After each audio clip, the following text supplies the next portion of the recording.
You can, but the difference is they're going to want a lot more money down. So the programs really open up at like 680, 700, 720. So if you have that type of credit score, then we're talking like 10, 15, at most 20% down. If your credit is say below 650 or in the fives, they're not going to like it if you have mortgage lates in the last 24 months. That might be a disqualifier for them. Or they might do something like maybe loan you like 50 or 60% of the property cost instead of like 85, 90, because at that rate they know that if you don't perform that they're still covered. So that's sort of how it looks for somebody with worse credit. Okay, and where you usually do these loans now that you work on this? What states you do it? Yeah, it's mostly in New Jersey and Pennsylvania. I guess I've also done some in Ohio and the Carolinas and New England. But most of my work is actually in Jersey Okay, and in this PA. area, in this Yeah, in this location. area. Yeah, that's just where people I talk to are. It's like it's a local business. People want to talk to people in their area who know and understand. So And how long have you been doing this? I started non-bank clearing a little over 2 years ago. Okay. So before that, I worked with mortgage broker company actually right around here. Like I think I was on this the last time I was on this street was when I worked there. Okay. And before that I actually worked in house at a private lender. And Okay. before that I was at a family office in Philadelphia in acquisitions and leasing. Been in real estate most of my career. Okay. So And you've but been yeah, a long I've time. been in lending 3 years, and I started non-bank clearing like 2 years and 3 weeks ago is when I started Oh, it. you know exactly the Yeah, amount yeah. Well, of I remember the time. 2 year anniversary came around, and so it was kind of a It's milestone. And very nice. yeah. And what brought you into this? What what was your motivation to start this? You say, okay, one day you woke up and you say, okay, I'm gonna start helping people getting a loan to fix and flip. And Yeah, I mean, I've been in real estate a long time, mostly in development. But I guess what inspired this was I worked in house for a private lender. And so your job when you work in house with a lending company is to go out and sell loans. And then you call people and they're like, well, I don't want the type of loan you have. I want a different type of loan. Or, I want like, oh, the other lender said they can do this. And the cool thing about being a broker or intermediary for these types of loans is you kind of get to pick and choose everything. So my job is going out and finding people who want to borrow, and I kind of have something for everyone, and I'm more okay, competitive, and I basically have better inventory than almost any other loan diversity. officer that you talk to. So that's one competitive advantage, and I kind of am able to get more out of my job, which is going out and finding borrowers because I have more things for them. Very good. Let's take a 5 minute, no, a 5 second break, and we'll be back. Wow, that's interesting. I thought. The lending market is abundant for investors who want to borrow money to buy and fix 1 to 4 unit residential investment properties. Lenders and their backers have all read the memo on the housing shortage. No investor experience is required. Fix and flip loans are 12 to 18-month bridge loans. They're typically 85 to 90% of the purchase price and 100% of the rehab budget. For projects where rehab is greater than purchase price, they're usually 85% of purchase and 85% of rehab budget. Unless you have a bank that's super quick for these types of projects, fix and flip loans are the best financing available. We have purchase, delayed purchase, and mid-project refi programs. These can be used for light rehab, almost wholesale type scenarios, full guts, and even adding square footage.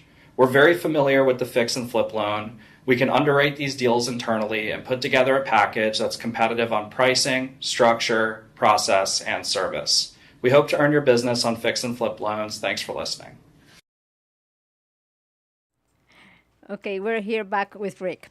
Rick, so we were talking about the fix and flip loans. You telling me that there is different type of fix and flip loans. Like, can you tell me about it? Yeah, so it's wide open for 1 to 4 unit residential. Those are the easiest to get. Basically, these loans are.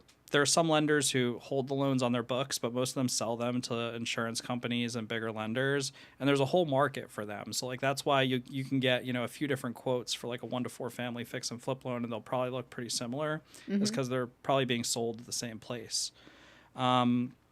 So those are the easiest to get and most competitive. There's also fix and flip for mixed use, like the 2-story, 3-story in-town product that we have here in New Okay. Jersey and Pennsylvania. There's commercial fix and flip, which is harder. multifamily fix and flip, which we have and we're pretty competitive on. If you just want to buy a 5+ unit apartment building and raise the rents or fix it up or something like that, we have bridge loans for that. And yeah, those are pretty much the different kinds of fix and flip loans that we deal with. And then more institutional companies deal with stuff for like big industrial buildings and whatnot. But I wouldn't call those fix and flip loans. It's more commercial bridge. What happens if I'm flipping a house? I got a loan from you and I default on it. Yeah, then you're in trouble. You're probably looking at because they all have a personal guarantee. The lender has the mortgage deed, so the lender has the right to foreclose. They have the right to enforce a personal guarantee. The way it'll probably play out is the lender would ask you just to hand back the property.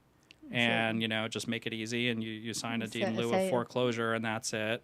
Or you could try to fight the lender and fend them off in court, which works sometimes if you have a way to pay them back later. Or the worst case scenario is they foreclose and come after you personally for the difference and push you into bankruptcy. So it's pretty serious. You shouldn't go into any of these loans lighthearted or without a good exit plan or without being willing to lose your down payment just to get out of it if you had to. Without a backup. Yeah, it's serious. I wouldn't ever want to downplay the risk of borrowing this money. Okay, and based on your experience on the loans, can you tell me what is your experience with it? Have you had like people losing, failing on it, or you've seen a lot of success? Success story. Yeah, I mean, of the 70 loans that I brokered in my first 2 years, maybe like 30 of them were bridge loans, and so far none of them have defaulted. Very nice. Yeah, thank you. It's I can't really take credit for it as the borrowers, but yeah, I mean, I'm personally like the type of guy to spell out like all the risks going into it, and people send me situations that don't really seem that lendable, and I tell them all the time, like, look, man, maybe you shouldn't buy this property because it doesn't look that profitable. Like, if it's not like the loan parameters are pretty loose, so if it's not qualifying for the loan parameters, it might not be a good deal. And I'll be one to tell them, like, look, I don't know what you spent in pre-development or option fees or architecture plans, but you maybe just walk away from it instead of buying it. And even people who own something already and they're trying to get a loan and it's a dicey situation, they'll be like, look, it's a seller's market right now. Why not just sell it instead of trying to get a new loan? But we're able to make some things happen. We got some magic, and we do that sometimes. But yeah, I mean, I try to stay away from. I don't want to be the guy who gets somebody in a situation that they can't get out of, because they'll remember that. They'll remember my name forever. Yeah, for that, it's easier to remember the bad things than the good ones. It's true. Yeah, they stick with you. Yeah, that's a good question. Yes. So now, how you see the market? You see a lot of people doing this, or like before? Because I know, like a few years ago, this was the boom. Yeah, I mean, I started in lending right around 3 years ago, and at that point, interest rates had already gone up. In Philadelphia, things had gotten a little skittish. Like, you had I guess this is not local to North Jersey. This is more a Philadelphia thing. But like, they had a 10-year tax abatement on new construction that they were phasing out. And there was a lot of new inventory that had just hit the market, like new construction that had this tax credit on it. And interest rates had just gone up again, and people were a little scared. And there were a lot of people who, I guess, made a lot of money in 2020 and 21 who were like still in the fix and flip, trying to do fix and flips in 22 and 23 and 24, and kind of like, I guess they just had a lucky streak for a couple years. And they had the experience as well. Yeah, they had the experience, but they had the experience in a market with a lot of, tailwinds in their favor. So like, they didn't quite weather it. Like, a lot of people who were in it in 21 going into 22 kind of fell off in 23 and 24. I mean, I've been in fix and flip loans 3 years, working in them, talking to people doing it in Pennsylvania and New Jersey. So what I hear a lot of is, I can't find deals. I can't find anything to buy. And I mean, I think even realtors who deal in personal residences come across this issue. It's an inventory problem. But people still do. I mean, people still find stuff that where it makes sense, or they know it's going to rent for higher, or they know there's some way to make money off it, or they're able to buy it at a discount, or they have good realtor relationships, or other inroads to get these properties, and people still do it. I mean, I see basically, at the very least, what they paid for it, and then what it appraises for when they're done, because I do a lot of the refis. And there are still people making money, or what it sold for if they sold. Like, I mean, there are people making money doing this. It's just the opportunities are kind of fewer and far You have between. to know where to look for them. You got to know where to look, and it's kind of slim pickings. But there's also a housing shortage. So, Yes. like if you were to try to, build a subdivision or develop, any considerable amount of housing in New Jersey, especially, it's just so difficult and takes forever, and it's so capital intensive, and there's hardly any financing available for like land development or pre-development type stuff. It's only big institutions doing it. And there's a housing shortage. So that's part of the reason the lenders are bullish on this stuff, is because they know that the replacement cost is high for any of this stuff, and there's a little bit of room that even if values decline a little bit, the lenders are probably still covered. So that's sort of my hot take is it's slim pickings for people in the house flipping business, but there's still some stuff out there. There's a housing shortage that's working in favor of people on the supply side, and that's kind of the gist of it. If someone wanted to get into this, like say I wanted to get into fix and flip, I don't know anything, what would you recommend, besides finding the property? Would you recommend having like a network of people, setting up a group of people to work with me on it, or taking a class, or what would you recommend for me to do? Yeah, that's a good question. Man, there's so many things that go into real estate, and knowing what you're doing. Connecting with other people who've done it successfully, who you know and trust, is probably a good start. There's classes, like if you want to just do some research on basic real estate finance and real estate development.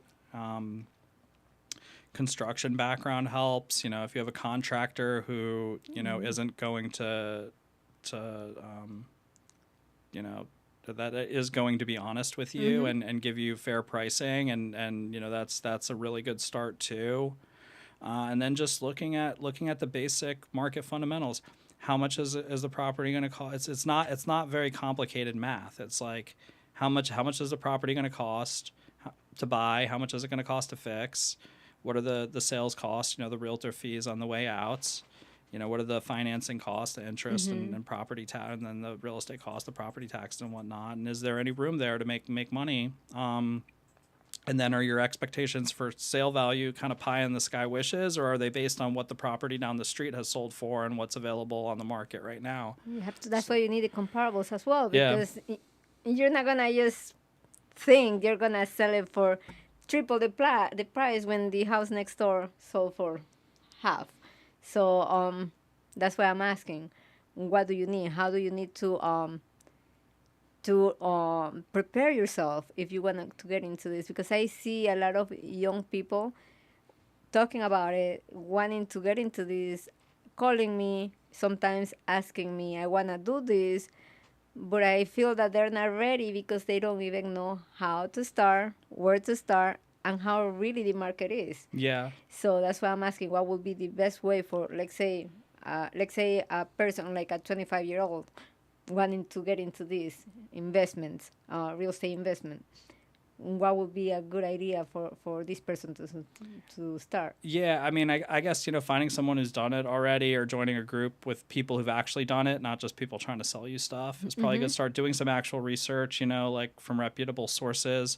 I'm 39, so like there's a generation gap between people my age and people 10 years younger. And it was like when I was coming up, there was like no information. So you wanted to like look into real estate, and you were like there was nothing out there. Now there's too much information, and there's a lot of bad information too. So like people see, like I see some clips online, and I'm just like, what is this person talking about? Like, what are they selling? And it's a little scary. So just check your sources, stick to the fundamentals, probably join a group of people who have done it, and pick up like a textbook or something on real estate finance or real estate development.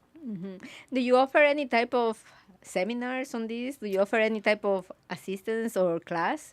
It's a good. I probably should. I'd like to get into stuff like that, but no. I mean, usually people just call me or email in, and they have And questions, then we just and respond. we just answer their questions. So they call in, they ask about certain types of loans or what we can Mm-hmm. do, or and then we give them real guidelines and quotes when they call in, and that's how we do it most of the time. Okay.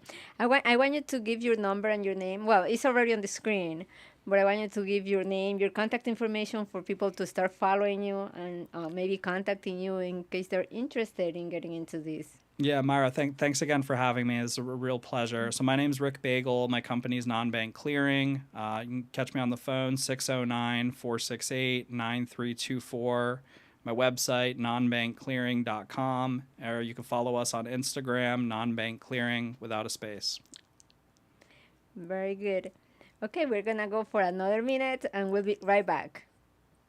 Hola, soy Mayra Cuadros, tu agente de bienes raíces. Hoy quiero hablarte sobre algo crucial en el mercado inmobiliario, y esto es la importancia de saber vender una casa. Vender una casa no es solamente poner un cartel que diga se vende. Esto requiere de conocimiento del mercado, estrategias efectivas de mercadeo y habilidades de negociación. Yo, como agente inmobiliario, mi objetivo es maximizar el valor de tu propiedad y asegurarte una venta exitosa. La preparación es clave. Yo ayudo a mis clientes a preparar su hogar para que se vea espectacular en las fotos y durante las visitas, desde la limpieza y organización hasta pequeñas mejoras que pueden aumentar el valor de la casa. Utilizo estrategias de mercadeo avanzadas, como anuncios en redes sociales, fotografías profesionales, tour virtual, para atraer a compradores adecuados y destacar tu propiedad en el mercado. Finalmente, manejo todas las negociaciones y papeleo, asegurándome de que obtengas el mejor trato posible, ya que vender una casa puede ser un proceso estresante. Con la ayuda adecuada, puede ser una experiencia exitosa y sin estrés. No olvides seguirme para más consejos inmobiliarios y noticias del mercado. Hasta la próxima. Buying a home? Home buyers are not always sure of what they're looking for when they're looking for properties, which is why having a real estate agent is very helpful. Feel free to contact me at 201-877-0242 if you need any help with your home search.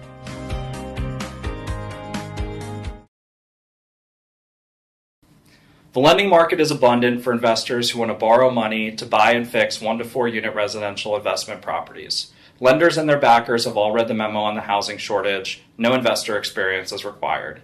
Fix and flip loans are 12 to 18 month bridge loans. They're typically 85 to 90% of the purchase price and 100% of the rehab budget. For projects where rehab is greater than purchase price, they're usually 85% of purchase and 85% of rehab budget. Unless you have a bank that's super quick for these types of projects, fix and flip loans are the best financing available. We have purchase, delayed purchase, and mid-project refi programs. These can be used for light rehab, almost wholesale type scenarios, full guts, and even adding square footage. We're very familiar with the fix and flip loan. We can underwrite these deals internally and put together a package that's competitive on pricing, structure, process, and service. We hope to earn your business on fix and flip loans. Thanks for listening. And here we're back with Rick Bagel. He's a fix and flip lender. And now I wanted to ask about the other type of loan we were talking about, The DSCR loans. Yes. Can you explain to us a little bit more about that, or a little bit about it? Yeah. The DSCR loan, that's our most popular loan program. So it's a no doc rental loan. It's a 30-year loan for non-owner occupied property. For 1 to 4 unit residential, it's near bank rates. There's no the lenders have different seasoning requirements, but there's programs for no seasoning, 3-month seasoning, and 6-month seasoning, and it's competitive against conventional loan for investment property, and they don't require the 2 years income and assets or tax returns or any of that stuff. They're going off the appraised value of the property and FICO score. And most of them are loans to LLCs instead of individual, and they're super popular. So for fix and flip loans, people either use a fix and flip loan to fix up a house and then they sell it, or they refinance. And you can either refinance into a regular bank loan, commercial bank loan, conventional loan for investment property, or what I would guess is most commonly the DSCR loan. Regular mom and pop one-off investors use them. Institutional investors use them. They're just so easy. Even people who are qualified for bank and institutional money just do it just because it's quick. Okay, now when we're talking about these rental properties, do the properties have to be occupied at the time you apply for these loans? Usually not. So for 1 to 4 unit residential, the different lenders have different requirements. For single family, some of them require it. Most of the ones I deal with don't require it. So they're not for owner occupied homes. That's the caveat. So it's that's how they get around not having income verification. The same as fix and flip loans.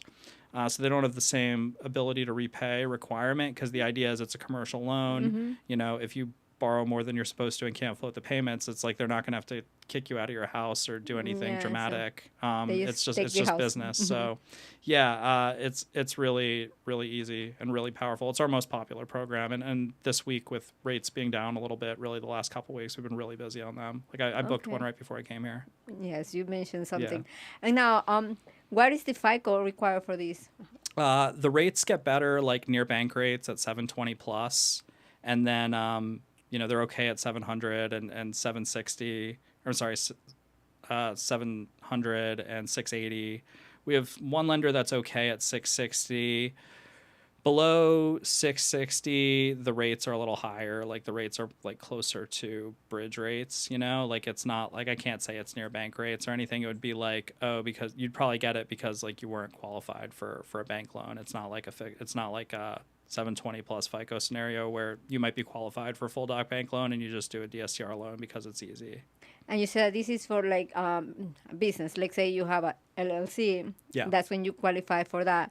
So I guess the LLC has to have the credit already set up. No, they're going off your individual credit. There's a lot of misinformation about business credit and building business credit. Exactly. Most lenders, like commercial lenders, they're just going off your business and personal assets and income profile and your regular, tri-merge credit pull. Okay. And so the LLC is no, they're not going off your business. It's your personal credit because there's a personal guarantee on the loan. So exactly. So I guess they go by whatever the LLC is making. Or the income from the property income. They're going off the appraised value of the property. Okay. The lower of the market and in-place rent and property taxes and insurance. Okay. And the FICO score of the primary borrower. Those are the key qualifications. So this will be a good idea for properties that are located in places where the rent is really high. I mean, it's just gonna be a percentage of the appraised value. So, or the purchase price or lower of purchase price and appraised value. It's not like they loan you more money if the rent is higher. It's still grounded in what things sold. I understand that, but what I mean is that it would be a great idea because if you find a property in a low end with a high-end rent, that means that you're making money in there. It is. Yeah, so as opposed to selling it where like you might, get a little bit of money when you sell, you refinance and get, potentially, whatever you put into it, a little less, a little more. And then you have, a cash flowing property, and instead of getting hit with income tax or capital gains tax when you sell, you're just, you just hold it and live off refis. It pays itself and you're still making a profit. It's really good for people who are like self-employed and write a lot of things off, real estate agents and contractors and people who are in like the house flipping business where they write off a lot of stuff. And so, their income on paper, might not be high, but, they just fixed up and refinanced 3 properties and they have, income coming in off of their rentals, but they count it all as depreciation. And, like they pay their bills on time. They have a good FICO score. And, but, if they went to go for a conventional loan for investment property, like they would look at their bottom line income and be like, what is this? So it's really good for them. Very good. Is there this is one of them. Do you have any other loans similar to this? The DSCR and fix and flip are the most popular. We have fix and flip for multifamily. We have DSCR for commercial property that comes up here and there, and some specialty programs too. I mean, I have one lender doing. I mean, this has a lot of requirements and loan minimums, but like land for residential investment in metro areas. And I feel like there's one I'm forgetting here. Yeah, there's always more programs. There's programs on programs on programs. We have all the programs. Wow. Yeah. Okay. And then you said that you do New Jersey Pennsylvania, and you said another state. Yeah, I mean, as they come up, the different states have different like licensure requirements. I honestly don't keep up with it just because most of my stuff is in New Jersey and Pennsylvania anyway. But Okay. from time to time, we can work in other states too when allowed. Oh, okay. Yeah. Okay. That's what I wanted to find out because I know that sometimes, like say, if we are in Connecticut, Yeah. New York State is very close to us. Yeah. So I wanted people to know that they Yeah. can contact you in case they need you. hmm So I really appreciate you coming by. I know that you drove like how long? 2 hours? It was 3 a hours? couple hours. Yeah, I drove from Philadelphia, but it was worth it. I really enjoy being on here, and thanks so much for having me. I thank you. I really appreciate it because we need to learn about this.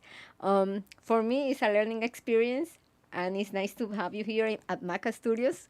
I appreciate, and I hope you're coming back with more information because we want to learn. There is, a lot to be learned, and maybe you can set up some type of, I don't know, some like I said, like I said before, some class. We should, yeah, we should do like a investor presentation or meetup or some sort of, Yes. or maybe a classroom type Because thing it's at some very point. interested. It's very interesting, and people like to know about this. Yeah, Yeah, so I appreciate you coming by, and then hopefully you come back. thank you, Mara. Thank you Appreciate for it. Look forward to it. Okay, we're done. The lending market is abundant for investors who want to borrow money to buy and fix 1 to 4 unit residential investment properties. Lenders and their backers have all read the memo on the housing shortage. No investor experience is required. Fix and flip loans are 12 to 18-month bridge loans. They're typically 85 to 90% of the purchase price and 100% of the rehab budget. For projects where rehab is greater than purchase price, they're usually 85% of purchase and 85% of rehab budget. Unless you have a bank that's super quick for these types of projects, fix and flip loans are the best financing available. We have purchase, delayed purchase, and mid-project refi programs. These can be used for light rehab, almost wholesale type scenarios, full guts, and even adding square footage. We're very familiar with the fix and flip loan. We can underwrite these deals internally and put together a package that's competitive on pricing, structure, process, and service. We hope to earn your business on fix and flip loans. Thanks for listening.